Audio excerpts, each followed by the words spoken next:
Good morning, everybody. This is Steve from the Worley Bugger. It's April 11th, 2024 here in the farmlands, of course.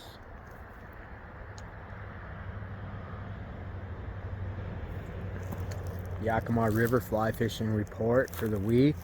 As you can see, the river's in very good condition for spring. Optimal clarity. Standing here, I can see the bottom of the river.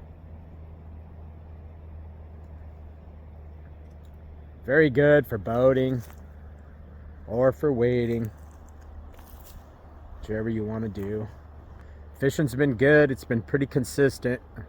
You know, nymphing in the morning has been good. And then, of course, dry fly fishing in the afternoon. We're starting to get to that time of year now where you got to start putting on your thinking cap a little bit, because there's more and more bugs around. If you've been fishing the river, you know, all winter and early spring, the fish were maybe a little bit easier to catch, a little less selective, maybe I should say. Not easy, but during the winter months, of course, there's not as much forage, insect hatches around. There's still plenty of food to eat in the river, but the fish are less picky about what they eat that time of year as opposed to now. So we have big groups of midges forming, especially in the lower canyon. We're going to be fishing down there. Better have some really good midge patterns. Blue wing olives, March browns, big hatches of them. Perfect day for it too. It's overcast. We just love that. And then there's still lots of squallows around too in the afternoon. So you got lots of different bugs happening. So you got to, you know, depending on where you're at, what section of river you happen to be fishing, what run you're fishing, it can differ from, you know, from a half mile of river to another half mile of river. So we might be eating one thing in one place and eating another thing in another place. So the one thing about Yakima rainbows and cutthroats, they love to eat mayflies. So, you know, have your mayflies handy and ready. Not that they don't like squallows. The squallow hatch, it's legitimate. As far as stoneflies go, it's a legitimate hatch, you know, where the fish really like to eat them. But once we start seeing mayflies happening, they really prefer, especially blue wings, they really prefer to eat blue wings. They'll eat March browns like it's going out of style. And there's been big hatches, you know, through the farmlands here in the upper river,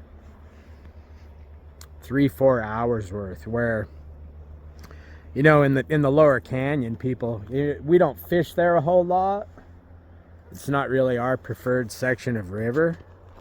You know, the entire river is great. You know, I have to remind everybody, you know, we have 80 miles of fishing here. So everybody kind of has their own sections that they prefer to fish and that they like.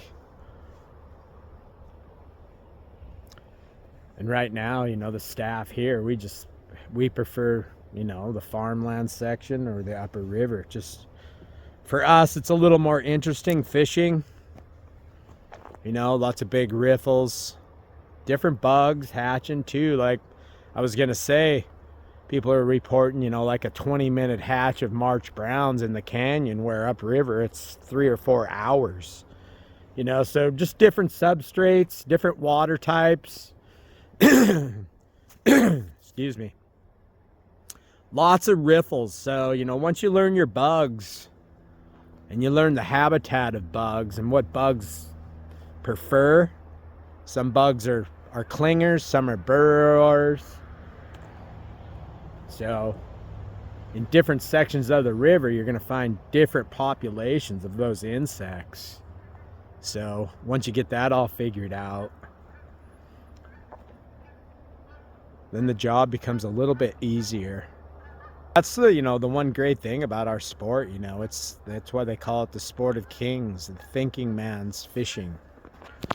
It keeps you on your toes. It's not just like going out, putting a worm on and throwing it in the water and waiting for a fish to eat it, There's not a whole lot of thought involved in that process. Whereas opposed to trying to diagnose the food form that trout are keyed in on, especially rainbows. Rainbows get really singularly focused on eating certain bugs, and when they do that, it's really hard to catch them on anything else. That's been my experience anyways. So just keep that in mind, and as we progress, we're going to see more insects start occurring. We're going to have another stonefly hatch. We're going to start seeing caddis.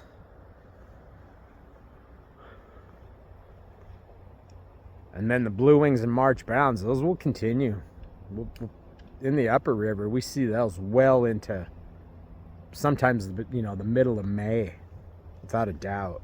So Aron Larsen, he's going to give us a heads up on what's going on up there in the upper river. Spends every day there. So let's hear from him. Hey everyone, Aron here from the Worley Bugger Fly Company, bringing you your weekly Yakima River fly fishing report from the upper Yakima River in the Cle Elum stretch today. Heads up, tree in the river between the put-in and the ponds.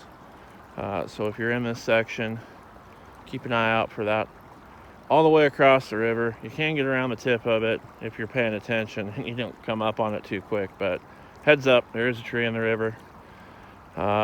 Water conditions, fantastic, 100% visibility, quite a few particulates in the water. Water coming up a little bit, nymphing a little slow this morning. The dry fly fishing in the afternoon though has been fantastic. Kind of what I was saying last time I reported, get ready for the March browns. Well, they are here. Fish are definitely eating them. So March browns, blue wings, caddis, still some squallows around, still have a few of them around for the next couple weeks, but mayflies definitely taking over the show, and then the caddis here shortly, and should be starting to see some salmon flies here fairly quick. So not a whole lot more to report other than fishing's been fantastic. Weather's been up and down, but if you can tough it out, some of those tougher weather conditions, the fishing's been good. Hope everyone's having a fantastic week. Hope to see you out here. I'd love to see you come out on a guided trip with us. Tight lines, and we'll see you out here. So yeah, we get lots of visitors that come into the fly shop. We appreciate it. Give us all kinds of reports. Rocky Ford, of course, is on the radar for a lot of people this time of year. They have planted some big fish there. People are catching them on streamers, calabatus, nymphs, and midges. The lakes, still all the basin lakes really. Last week I reported about Dry Falls, but not fishing all that great. But that one's a little bit different lake. It's kind of a stumper for a lot of people because of the depth, like I told you. But Lake Lenore has been producing very, very good fishing. Of course, Lake Lanise, very popular. Lake Nunley, all those. And again, it's just it's a diagnosis again of what the trout are eating this time of year. You can assume chironomids, but again, it's as we progress into the month of April, a lot of things are going to start happening. Damsels are going to start moving around in the lakes as it warms up. Calabatus, mayflies too. So just keep that in mind. dragging a woolly bugger around usually will catch a fish or two, but not always the most productive unit. It is projected to take a little bit of a bump over the next couple of days. I think that kind of shows us, you know, that maybe we have a fairly decent snowpack, that there's still some snow in the lower elevations, you know, that is yet to burn out, because it's not going to be all that warm. It's only going to be, you know, low 70s, so that's not really that warm. It's going to take about 1,000 cubic feet of bump, which is a fair amount of water below the Teanaway. So keep that in mind. Keep watching those graphs like we tell you. If you have any questions, feel free to call us at the Pro Shop. We'll help you out with whatever you need. Until then, everybody, have a great rest of your week, and hope you got some fishing planned in your future.